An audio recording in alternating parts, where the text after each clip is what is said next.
Hey everyone, welcome back to the Awesome Life Success Podcast. I am Karen Stultz, your host, and I am so excited. I cannot tell you. My guest today is Sam Liebowitz, and Sam is amazing. I just met him, but I tell you, I knew from the moment we just got on Zoom, there was this synergy, this joy, this inspiration of being able to uplift, educate, and empower our guests. And I said, I gotta have you, Sam. I just gotta have you.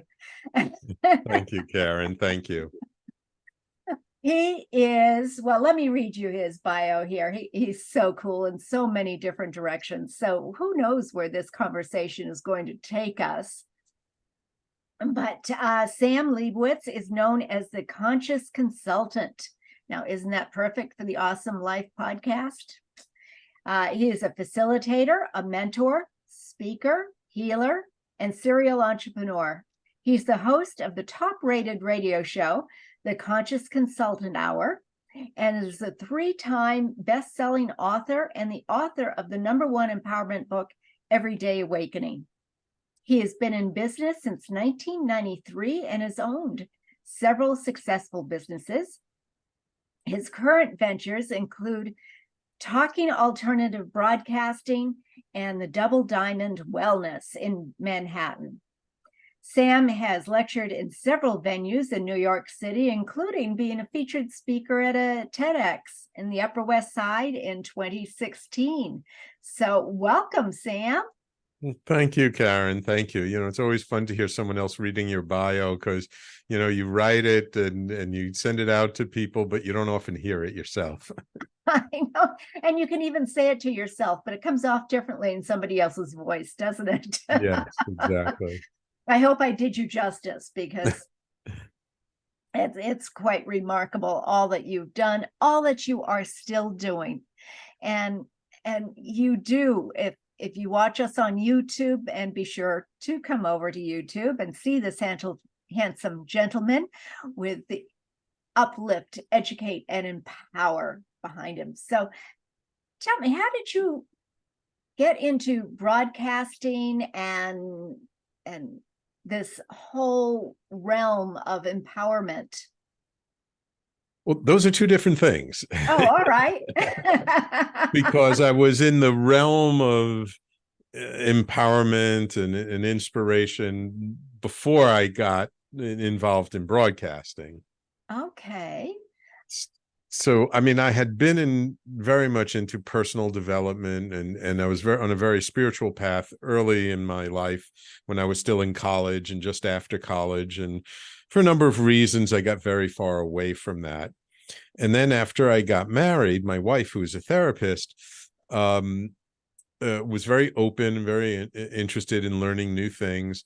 And I got, from doing business networking, a friend invited me to one of these seminars, had a free ticket for me. And I went, and I was like, oh yeah, this personal development stuff. I used to be into this stuff years ago. And I went back and I found an old book.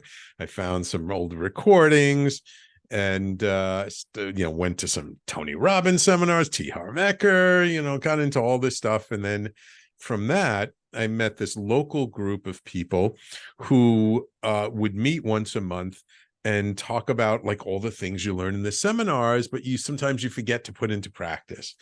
And so it was a nice reminder. But when they'd have their meetings, usually it'd be somebody coming in and like they'd do a little presentation about some kind of healing modality. And then, of course, they had a workshop that weekend. So, I would come home from the meeting and I'd tell my wife, oh, I saw this wonderful thing about the Sedona method. You want to come? They're doing a workshop this weekend. And she's like, oh, okay. And so I started taking all these sort of healing workshops, but I wasn't really taking them because I ever in a million years thought I would be a healer. I was more taking them for my own healing because I knew I had a lot of emotional scars that could use some healing from when I was younger. And so I was taking all these workshops, all this stuff, and I became a Reiki master practitioner. I learned theta healing and celestial light healing, like all this different stuff. And then there was that one workshop where you learn some method. And then they pair you up And I helped this woman to release a condition that she had had since she was 6 years old. And I was like, oh, oh, wait a minute. Like, this isn't just for me. Like, I can use this to help other people. So the light bulb went off, and I'm like, but what do I do with this? Like, I'm a business coach. I'm a business mentor. I'm an entrepreneur. What do you do with this? And I kind of sat with it for a while, and then sort of the in meditation, it came up to me. It's like, well, you're still kind of a coach and a consultant. You're just a different kind now. So that's how the idea of the conscious consultant was born, probably about 17 years ago, 18 years ago. And I say that, the people who worked with me, business owners, entrepreneurs, or people who were like leaving their full-time jobs to become entrepreneurs, like I wasn't the strategy kind of guy anymore. Right? Like if you wanted to know like business strategy, how to close on sales, how to do all this stuff, no. But if you're stuck, if you're doing the same things over and over and over again and nothing's working, or somehow you just keep attracting the wrong partner or the wrong type of clientele, like then there's something energetically going on. Like that's the person I started to work with. So I'd help to uncover like what's that underlying energetic pattern that keeps repeating, and it usually goes back a long time, typically to when we're kids. And when I would work with them to sort of unwind that pattern, not only did that one particular aspect in their business do better, but like even in their personal life. So it really helped a lot of people in that way, even though I was no longer a business strategy coach. So yeah, we're talking two different things here. Well, definitely the conscious consultant. I love how that came up, because these are the things that we need to heal. And most of us, including myself, didn't recognize that fact. I just knew that I was not happy. There was something missing, something empty. And I really couldn't put my finger on it. And to be quite honest, I still don't put my finger on it. Howsoever, I do recognize that the healing can take place even if you don't really know where it's going. I'm watching you and I'm wondering, what are your thoughts about that? Well, to me, I mean, yes, we can heal stuff without necessarily knowing what we're healing. But in most instances, awareness is the first step towards healing. Because lots of times we don't even realize the traumas, big T's and small T traumas, that we've been through in our lives that affect us up until this very day. And so, like, sometimes when we have this big insight or big understanding that, like, oh my God, like, this is because my father was an alcoholic, and when he'd come home, I'd never know if he was the good guy or the bad guy that day, and I had to be hyper aware. And now I've been hyper aware my whole life because of it. That understanding is the beginning of the healing process. Now, could you kind of heal that hyper awareness and the challenges that brings without understanding that? Absolutely. It's in the body. And if you heal that energy from the body, yes. But I find that because Western society is so focused on mind and the brain and understanding, for most people, they really feel like they need to know where this comes from. So awareness first, then we can actually dig in and do some practices and do some things to shift that energy, shift that pattern, and change the way we typically respond in that situation. The A in awesome. Yeah. Being aware, first of all, absolutely necessary. And then the allowing of it to be released. Mm-hmm. Yeah, because you can be totally aware and you can lay blame, my dad was the alcoholic, and that's the whole reason that I'm so screwed up now. But unless you allow it to go away, we got a problem. Right. It's when we blame other people, we become the victim and we become disempowered. Exactly. And when we can take ownership and realize, like, okay, like this behavior that no longer serves me helped me to survive and get where I am today. And if we can find a way to be grateful for that behavior and give it some space and thank it and allow it to go, we can now lessen its impact on our day-to-day life.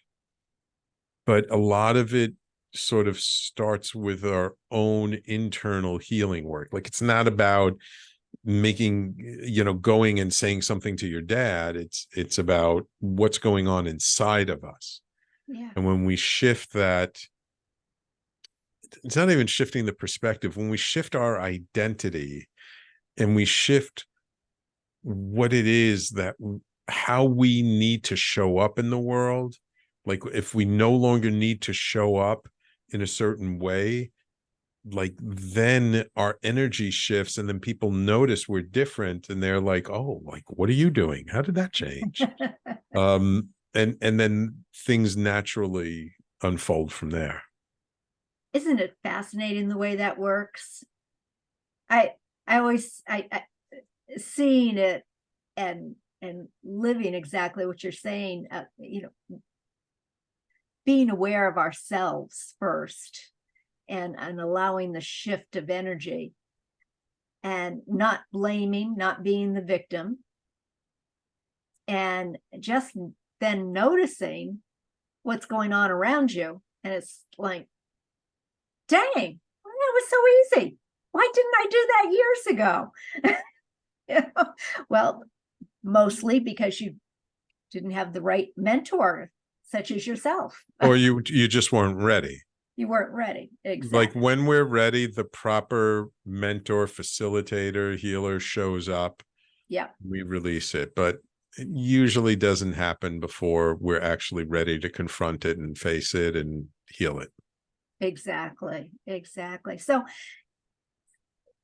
it sounds like the consciousness part of your education and uplifting and empowerment came before broadcasting. Right. So I had been doing my conscious consultant stuff for probably a few years before the radio station came to me.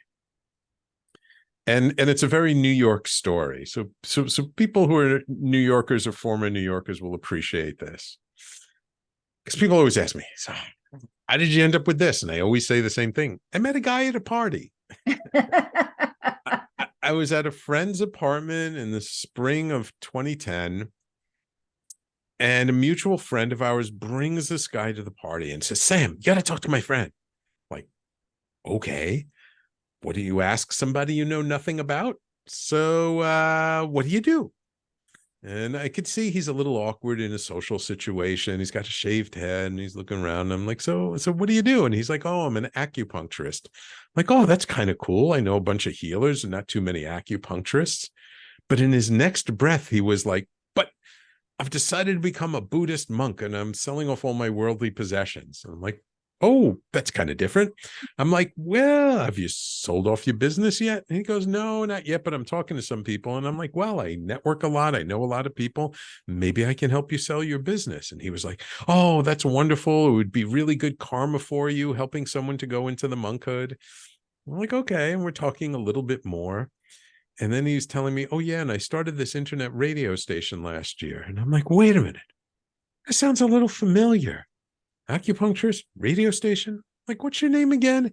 And he says, Giorgio Rapetti. And I'm like, I know who you are because my friend Larry does a radio show on your network and he's told me about you, but he's never connected us. And there he is standing in front of me in living color.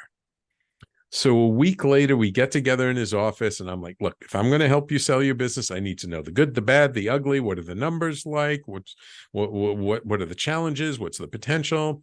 So he started telling me about his acupuncture practice and this grandmaster he studied under, and how he'd been acupuncturist for 18 years and da da da da. And I was like listening, and it was like kind of interesting, but not too interesting to me because I'm not an acupuncturist. I don't really know anything about acupuncture.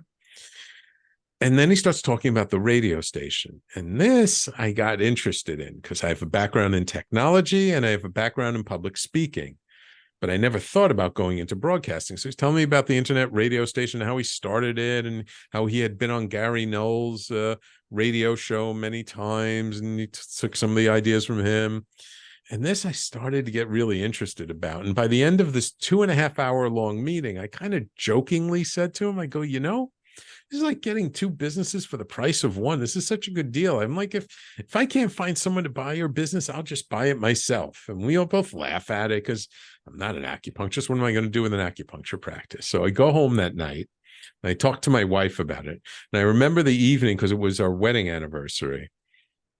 And so I tell her all about this 2.5 hour long meeting, and she looks at me. She asks a couple of questions, and like no emotion, stone cold face, and just looks at me and goes, forget helping him to sell his business. I'm like, really? And I was kind of crestfallen. I thought he's such a nice guy. I'd make some good karma by helping him to sell his business. She goes, yeah. She goes, we may not have much money after the real estate debacle we were in, but we may as well put what little bit of money we have into a business that's actually making money. Let's just buy it ourselves. I said, oh, what a great idea. Yeah, let's do that. And so we ended up taking his acupuncture practice. We brought in an acupuncturist. That's the double diamond wellness side of what I do. Brought in an acupuncturist to handle his clients, brought in, because I had lots of friends who did different stuff. So I brought in naturopathic doctors and biofeedback specialists and energy medicine practitioners. And then my wife, who's a psychotherapist, she started her private practice there. And then I took a look at the radio station, and I really dug into that. I started bringing in more hosts. I changed the website. Tweaked the business model, did all kinds of stuff. And that was, about 13 and a half years ago. And it's been really quite a ride. I love what I do. And it's, yeah. And then if you had told me before I met Giorgio that I'd ever be doing anything like this, I would have thought you're crazy. That is so cool. That is so, and it just reminds us all that you never know when the opportunity is going to show up. But when you are ready, as you were saying earlier, when you're ready, the mentor, the teacher will show. Or the opportunity. And sometimes we just got to be open to life. We just got to be open to saying yes to life and what life brings us. And, I've never been the kind of guy who had like his 5-year plan or 10-year plan. And by the time I reach a certain age, I got to have this done or that done. I'm more the kind of guy of like, let's see where the waves take us. Like what's happening today. And so when something shows up and it feels right in the body and it makes sense and it's interesting and it feels expansive, like it brings me some joy, then I'm like, I think I should say yes to this. Yeah. But if it doesn't, if it feels contractive, if it feels like a lot of work, if it feels kind of boring, I'm like, nah, not interested. I love that. Yeah. You have to feel it in your body, don't you? You really do. Yeah. Now, it reminds me, you never know when those things are going to show up. I think about a situation where a young lady went to a tennis tournament. Now, she doesn't play tennis. She doesn't like tennis. But she was with her future in-laws' families, and they were into tennis. So she went, and she met all of the top tennis stars. And the Washington Redskins and a New York, what are they called? They're football quarterbacks, and had her picture taken with them. Meanwhile, her sibling says, huh? How did you meet this guy? I've always wanted to meet both of these guys. What happened? You don't even like tennis. Why did you even go? And well, the opportunity was there. That's all there was to it. But you just never know when something might show up. And if you are looking at something with a curiosity of, how do we make this a good time? How do we make this a possibility? Or what is the good in this situation? Because there's always a positive. Well, it's also about being open and adaptable and flexible, because life throws us curveballs all the time, right? I mean, the pandemic was a huge curveball. Yeah. However, if you notice, there were a lot of people who prospered during the pandemic. And those were the people who did not resist what is. You see, now this is where the consciousness work comes in. It's a Buddhist principle that suffering comes from resisting what is. Meaning when we resist what's the reality of the situation, we cause ourselves suffering. So if something comes up and it may not be what we want, but it's what is, right? The pandemic caused a new environment. We had to operate differently. I mean, I had to take my radio station, which was a completely in-person business before. We had a small studio in Midtown Manhattan, and all my hosts were local in New York City, and they used to come into the studio and do their shows from the studio. And now no social distancing in a small room. So we had to go virtual like everyone else. And literally, it took me a long weekend. I remember that Friday afternoon when the lockdown order came, I backed everything up to the external hard drive, packed everything up in my knapsack I thought I would need, came home, started working with my assistant who was remote, figuring out how do I, stream the music? How do I get the audio in? How do I make it so the host can hear the music in the commercial breaks? How do we stream out to here and there and do all this stuff?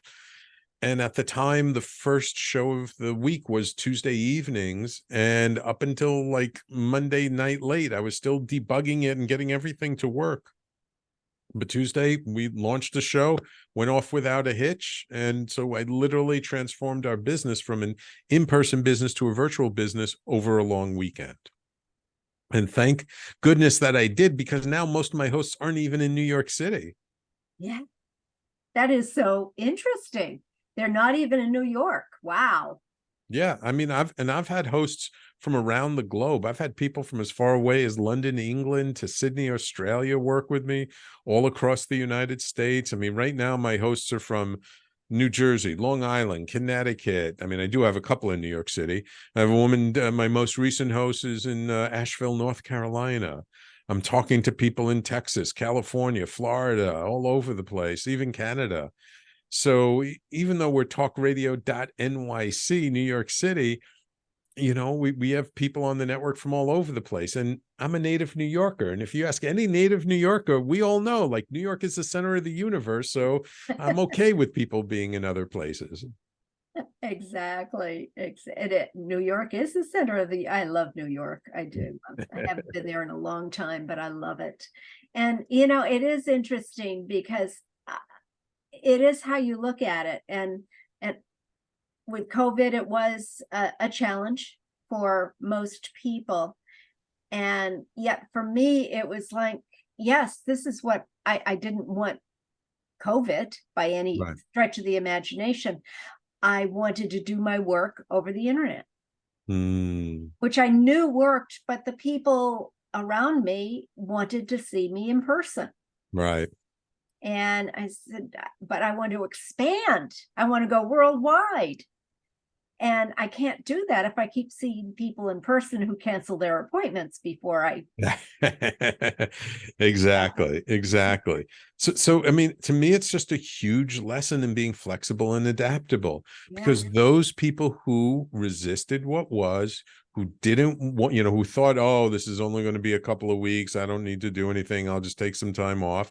They're the ones that didn't do so well. Yeah. I have a lot of people I know who their whole business was speaking at in-person events and working with clients in person, and their business came to a screeching halt. And it took them a long time to adopt a virtual model. And now a lot of them are doing hybrid events. But really, it's the people who did well, or the people who were like, woke up and said, okay, this is the new reality. How do we have to operate in the new reality? What do I need to do differently? Yeah. And it Not did, being a victim. right. And but it did wake a lot of people up. I know a lot of people who started doing something completely different. Either they got laid off or they left their job. They didn't want to be in that kind of situation anymore and started their own business or started doing something different. And it's, I mean, look, it's COVID is an awful thing. Millions of people have died from it, Horrible. and it wrecked a lot of industries. Yeah. I wouldn't wish it on anyone, No. but it happened. And And so now we are where we are, but it's a lesson in, okay, so in the future, look, other things can happen. Other unexpected things can happen. A tornado can touch down in your city that there's never been a tornado before. The with what's happening in the Middle East and the Ukraine, war is breaking out all over the place. Who knows what's going to happen because of that and what the implications are? We don't know. So, I mean, we have to really get comfortable in living in the not knowing and just be open to what the possibilities are. Same thing like the radio station coming to me. I mean, I could have been stuck on like, no, I'm not a broadcast person. I'm a this or a that. And then I could have totally missed out on the opportunity of taking over the radio station and the wellness center. Again, just being open to what life brings us. It's very valuable trait to have these days. it truly is. It truly is. The possibilities are endless. And with all of your training, with all of the techniques that you learned in the wellness area, is this in your actual, you have a regular radio show? Yes, I have my own show, which is the Conscious Consultant Hour, which airs at talkradio.nyc every Thursday at noon Eastern time to 1 p.m. Oh, fantastic. And is there any specific technique that you focus on, or just a multitude, like my heart energy techniques? In terms of what I talk about on my radio show? Yeah. It's a radio show for raising people's consciousness on different aspects of life. Oh, okay. So I've had people come on my show, talk about everything from spiritual practices to healing practices to I had an archaeologist come on and talk about the archaeological evidence for Atlantis. I've had people come on, talk about UFOs. I've had Dr. John DeMartini from The Secret come on the show, talk about his breakthrough process.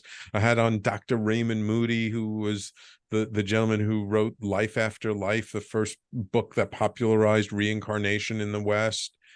I've had people come on and talk about the psychedelics industry. I've had people come on and talk about all kinds of different energy healing devices and modalities and techniques and all kinds of things. So I look for people who have something different to say and something you might not hear in the mainstream media, but all around raising people's awareness or consciousness of something in their life. So with all of that, which is wonderful, wonderful, I love the more we can get out there and get this knowledge, the little tweaks of information that people might be ready to hear at this moment in time. I love that you have that on the Conscious Consultant Hour. Do you practice any of the wellness that you have learned? So, with all the energy healing work that I did, I kind of consolidated things down to two modalities because, I've learned, I don't know, maybe a dozen different techniques, but after a while they start to bleed together. So I have one form of non-hands-on instant energetic healing I call neutrality point therapy. And then I have a more traditional hands-on, lie on the table kind of thing I call energetic field therapy.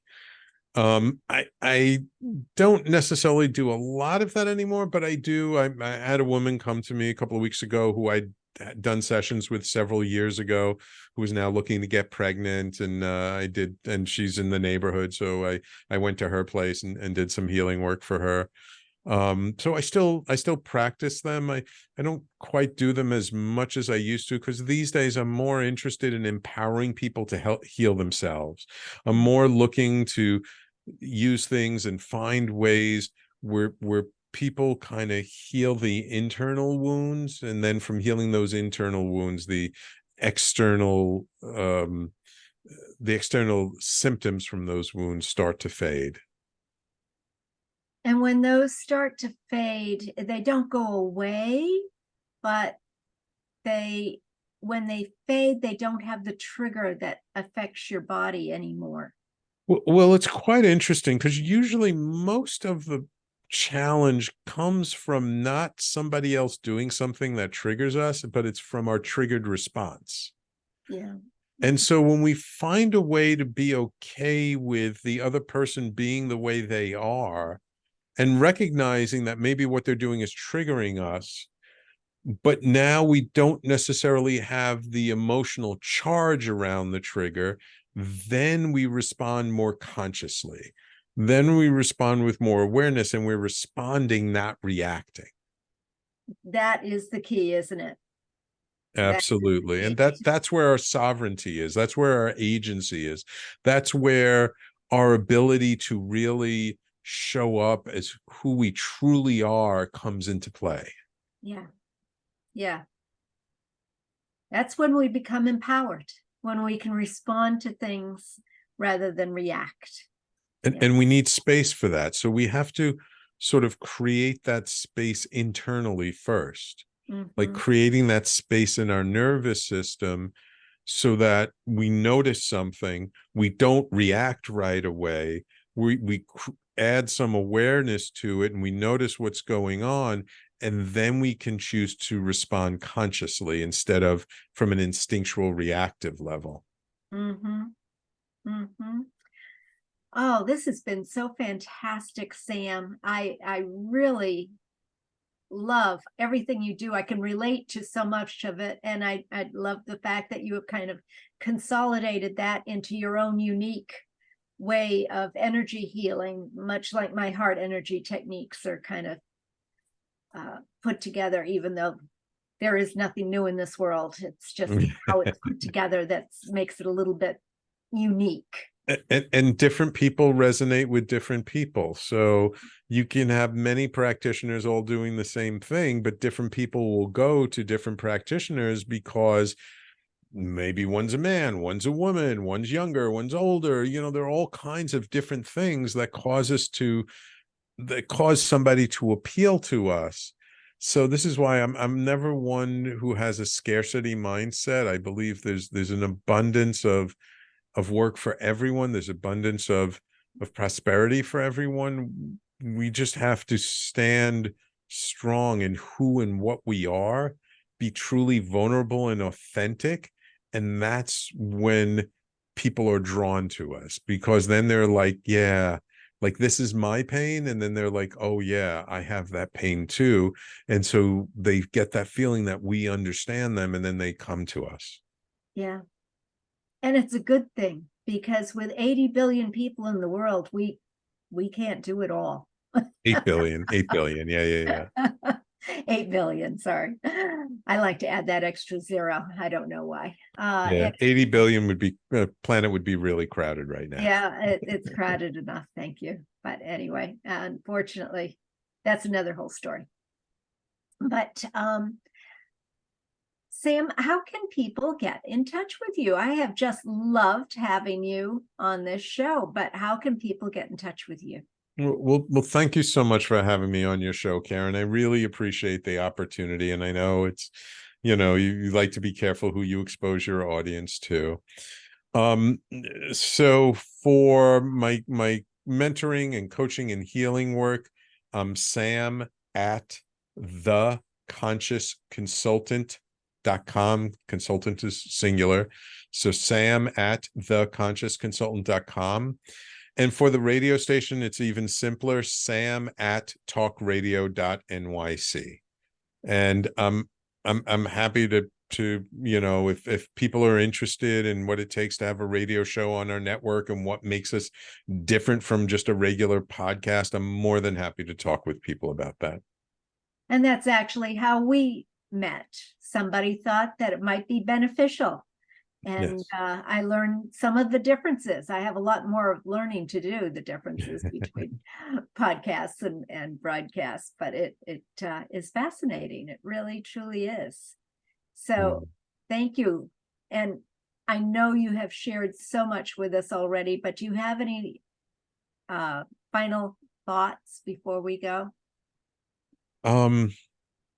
Yeah, I think the big one is, especially with everything going on in the world today, it's easy to feel off kilter, off center, to get depressed about what's going on in another part of the world. And it's perfectly understandable. And I empathize with that. And the thing that helps me to kind of get up every morning and keep doing what I'm doing is to remember that by changing our internal world, we change the external world.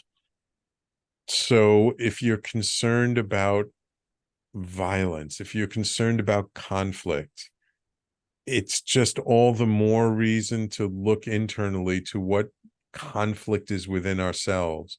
What violence do we do to ourselves? And work on resolving that first.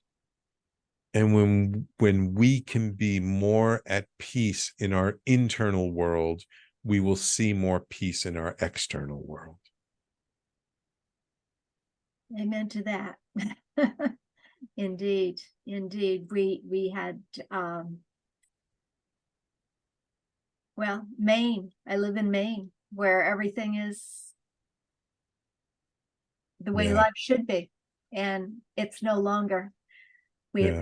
The rest of the world has found us, and it does take that special way of thinking and feeling, and the energy that we can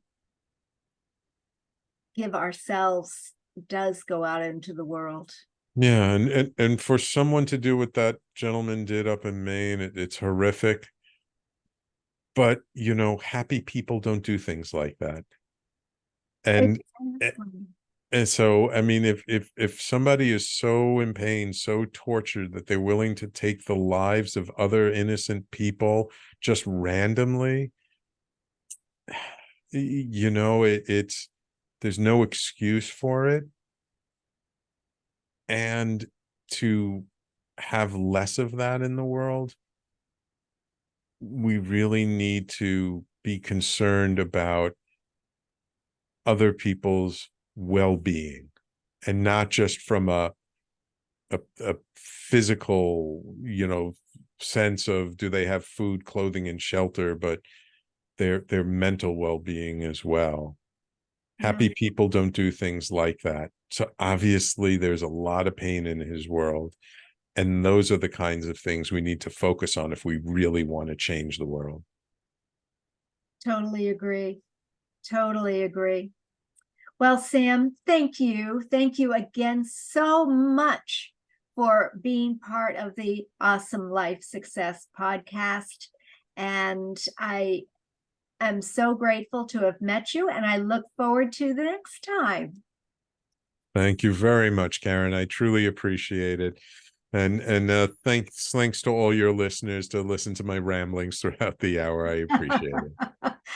Your gems are such wisdom and such gems. So I'm thrilled. I'm thrilled. Thank you for sharing. And until next time, everyone, enjoy your life. Learn about what Sam has said. And whatever it is, whatever you do, make sure it's awesome.